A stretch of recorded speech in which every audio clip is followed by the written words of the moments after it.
Hello and welcome to another video from sickmaths.co.uk.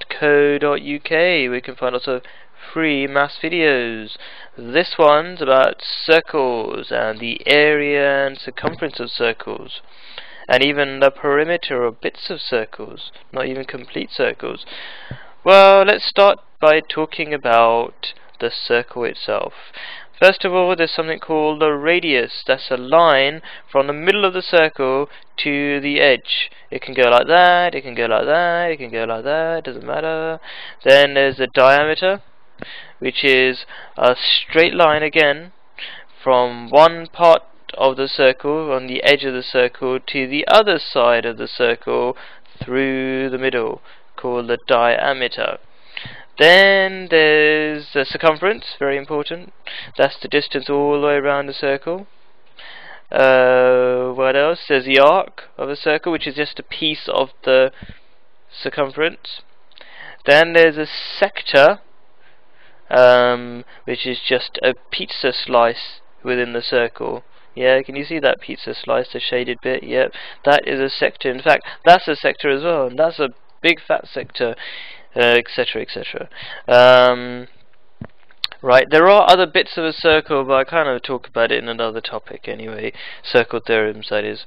Now, two formulas you need to know. Now you know about the circle, you can actually use a formula, because the formulas use these letters. So R, for example, uses the radius, and D stands for the diameter. So unless you know what a diameter or radius is, you can't use these formulas, can you? So here we go. Area of a circle equals pi, it's like a magic number for circles, times the radius squared. I'd say that's a pretty short formula, not how much to remember. Even sounds easy to remember, pi r squared. That's how you say it. That means pi times radius squared. For example, right, if radius was 5 centimeters long, I'll do magic number pi times 5 squared. 5 squared is 25, times my magic number, which is roughly 3 point something, yeah. That would give me the area of the circle. Easy peasy. Now, circumference, yeah, remember that means the distance all the way around your circle. Again, it uses your magic number pi, yeah, it's the magic number for circles, times the diameter. Again, such a short formula, pi times diameter. Pi d. That's it. There's one formula for area, pi r squared. Circumference, pi d. Sometimes they say 2 pi r, because there are two radiuses in one diameter. That makes sense, right? Because if I put two radiuses next to each other, you get one diameter. So sometimes they say 2 pi r, okay, which is basically just saying pi times 2 times radius in a different order. And you can do that. You can say stuff in different order if you're timesing. Okay, and then obviously what is pi? Pi is 3.14, and it goes on forever. People can't actually write down the complete number. You can only get more and more accurate. Okay, pi is basically the number of times the diameter fits into the circumference. So roughly 3 diameters make one circumference. Roughly, very roughly, I would say. Now let's do a proper example. This is question 1. You've got your circle here, and it's got, guess what this is? This is your diameter, this 12. Yeah, so to work out area of a circle, I need to find out the radius. So the radius is 6, because it's half of the 12, obviously. So I do pi r squared, which means pi times 6 squared, which is 113.09 ... going on forever, whatever, roughly that. So that's the area of the circle. What's the circumference of the circle, the distance round this circle? It's just pi d. That's the formula for circumference. So pi times 12, which is 37.7. Pi is a number on your calculator, by the way. You just have to find it. On the Casio ones, the ones that are really popular in schools at the moment, they're the ones it's near the bottom. Okay? Now, and that's the answer to 1 decimal place, by the way. Now, circumference of a sorry, am I talking to myself? Semicircles. Okay.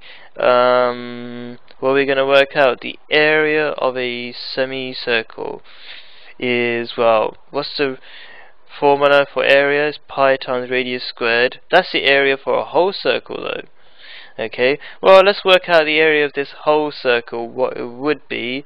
Well, the radius is 5 because that's the diameter, isn't it? 10 is the diameter, so the radius has got to be half of that, which is 5. Okay, so I'm going to write pi times 5 squared. Okay, and then I'm going to cut it in half because I want half the area because I've got a semicircle. And that's it, 39.3 to 1 decimal place. Yeah. Perimeter means I want to work out half the circumference plus 10, because that's just the perimeter means all the way around, right? The distance all the way around the shape. So I need to add the 10 as well as this curvy part. So I use my formula for circumference, which is pi times diameter, which is pi times 10 in this case, and then I half that answer. So that's got the curvy part done. Pi times 10 divided by 2 is the answer to the length of this. And then add 10, which is there, which gives me roughly 25 to 2 significant figures. I just feel like changing it around, not always writing decimal places. Obviously all these answers are rough, yeah?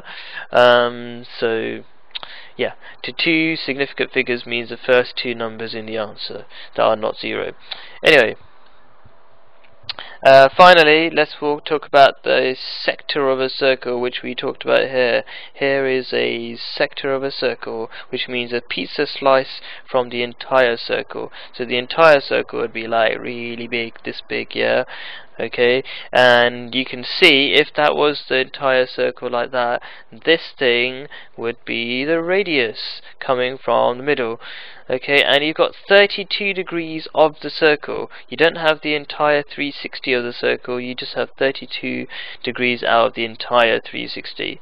Okay, which is why when I'm working out the area of the circle, I say this is how much of the circle I have. I don't have half the circle or 1/3 of the circle. I have 32 over 360. That is my fraction of the circle that I have. And then I times that by the area of the whole circle. So I say pi times 7 squared. Yeah, because pi r squared is my formula. So I say pi times 7 squared, which is the area of the whole circle, times the fraction of the circle that I do have. Now, if I had 180 degrees, for example, I would say 180 out of 360, which is just half the circle. Yeah, so if I do half times the area of the circle, I'd have half the area of the circle, which would be good if I had half the circle, but I don't have half the circle. I have 32 degrees. So instead of writing 180 out of 360, which would be half the circle, I'm saying 32 out of 360. Hope I haven't over-explained that. So the answer is roughly 13.7. I probably should have written a bracket next to that, but I'm not that bothered really. Yeah, say a bracket saying, oh, it's like to 1 decimal place. That's obvious, because all the answers, anything involving pi, is going to have an answer that goes on forever. Lots and lots of decimal places.